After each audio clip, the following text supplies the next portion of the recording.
ফের আরেকবার ইসরোর সাফল্যে ভারতের মুকুটে নতুন পালক।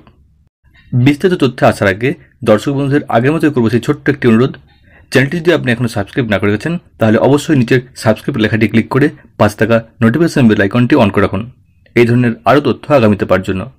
এর সাথে রইল এটা অনুরোধ যে ভিডিওটি একটি লাইক দেওয়ার এবং তথ্যটি অন্যদেরকে জানানোর জন্য অবশ্যই ভিডিওটি আপনার ফেসবুক ও হোয়াটসঅ্যাপ গ্রুপে শেয়ার করার।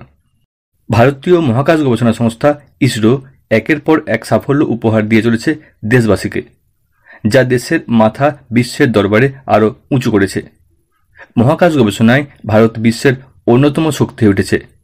ভারতের নাম সম্ভ্রমের সঙ্গে উচ্চারিত হচ্ছে বিশ্বজুড়ে। চাঁদের মাটিতে পৌঁছে ইসরো গোটা দুনিয়াকে গত বছর চমকে দিয়েছিল।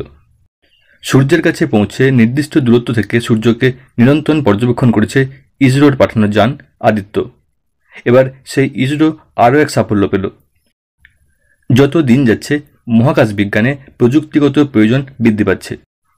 যে কোনো ধরনের রকেটকে মহাকাশে পৌঁছে দিতে হচ্ছে বিজ্ঞানীদের, সেই ব্যবস্থা পাকা করতে হচ্ছে। আর মহাকাশে কোনো যানকে পৌঁছে দিতে একমাত্র ভরসা রকেটকে সঠিকভাবে মহাকাশে পাঠাতে দরকার জ্বালানি। আগামী প্রজন্মের রকেট কিন্তু বর্তমান জ্বালানির চেয়েও ভালো কিছু চাইছে, কারণ তাকে আরও অনেক বেশি পেলোড অর্থাৎ ওজন নিয়ে মহাকাশে পাড়ি দিতে হবে। ইসরো সেই নতুন জ্বালানি এবার তৈরি করে ফেলল। তরল অক্সিজেন ও কেরোসিন দিয়ে তারা সেমি ক্রায়োজেনিক ইঞ্জিনের এমন এক জ্বালানি তৈরি করেছে যা রকেটের উপর যে প্রবল ধাক্কার প্রয়োজন পড়ে তা দিতে সক্ষম, যাতে সেই রকেট অনেক বেশি পেলোড নিয়ে অনায়াসে মহাশূন্যে পৌঁছে যেতে পারে।